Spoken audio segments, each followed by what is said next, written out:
Kausapin naman natin sa telepono si Police Senior Inspector Bamba Usana, ang Public Information Officer ng Rizal Provincial Police Office. Magandang hapon po, sir. Magandang hapon po, ma'am. Ma'am. Magandang hapon po sa mga nakikinig o nanonood po sa inyong programa. Yes, ma'am. Ma'am, hihingi lang po sana kami ng update sa kalagayan ng mga biktima. Sa ngayon po ba, ilan na po yung nasawi? Ilan yung sugatan naman?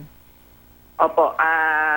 Sa ngayon po, hawak ko na po yung spot report galing po sa Tanay Municipal Police Station na nagsasaad po na meron pong as of this moment may 13 po na confirmed po na namatay sa nasabing aksidente sa Tanay Rizal. Opo. At yung iba po ay dinala po sa nearest hospitals po within the area of the accident. Opo. Sa Tanay po. At yun po, So, ginagamot po. Kasalukuyan pong hanggang ngayon ginagamot po ng mga doktor sa mga ospital. Ma'am, ulitin ko po 13 po yung confirmed dead na po, no? Opo, Ilan opo. po yung mga nasa ospital? Meron pong mga nagtamo po ng sugat dahil na rin po dun sa nangyaring aksidente. 13 po. Sa 13. ngayon, ang confirmed na patay po ng mga estudyante. Okay. Ma'am, may information na po ba kayo kung nakarating na o nalaman na nung mga magulang? Kung nandyan na po ba yung mga magulang ng mga bata? Opo.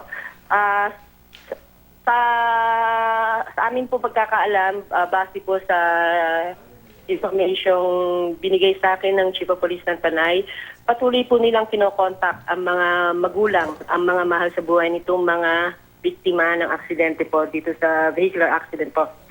At gusto ko lang pong magbigay linaw din po na ang status po ng suspect ay deceased. Isa rin po siya sa pumanaw. Yung driver po. Opo, opo. Isa rin po sa namatay yung driver. So, ang ibig Yes, sabihin ma'am. po, ilan po yung estudyante? 12 estudyante, isang driver? Ganun po ba yun? Yes, ma'am. Opo, opo. Dalawang estudyante po ang namatay sa aksidente at yung driver po, yung suspect driver. Ma'am, dun sa pinangyarihan po nung aksidente, may ma'am. mga reports na rin po kasi kanina, totoo ho ba na talagang accident prone po yung pinangyarihan ng aksidente, ma'am? Hindi ko po pwedeng, maaari po na sabihin natin na accident to kasi po medyo matarik po yung lugar na yon sa Barangay Sampaloc. Yung So, area po kung saan po naganap yung aksidente. So, ibig sabihin, ma'am, maaari po marami nating sabihin na accident prone po yung area. marami hong na-aksidente dun, ma'am? Hindi naman po, bali parang nangyari lang po yun, ngayon lang po, dun sa area na yun. Pero, katulad nga po ng sabi ko, maaari nating sabihin na accident prone po yung area dahil sa tarik ng lugar. Medyo matarik po yung lugar na pinangyarihan po ng vehicular accident. Ma'am, huli na lang, may nasabi ko kasi kanina no, na nawalan ng control yung bus. Pero may mga estudyante rin po kasi na-monitor ko lang, na na-interview, na sinabi daw na may naamoy daw sila na parang nasusunog na rubber.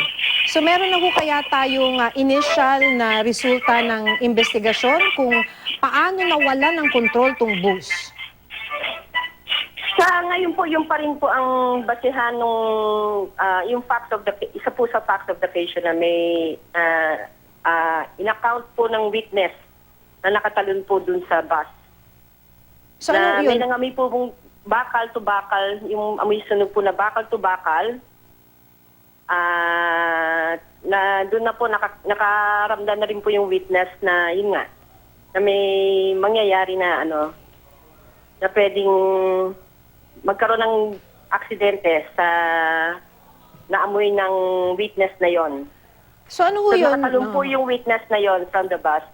So meron na ho bang initial results dun sa investigation na pwede ho kayang nawalan ng brakes yung bus? Kaya nawalan siya ng control? May ganun na po ba, ma'am? Opo, opo, meron na po. Ano ho yun? Yung po ang initial facts of the case po na nagkaroon ng brake defects po sa nasabing aksidente. Kaya ho hindi siya nakapag-brake, matarik pa naman.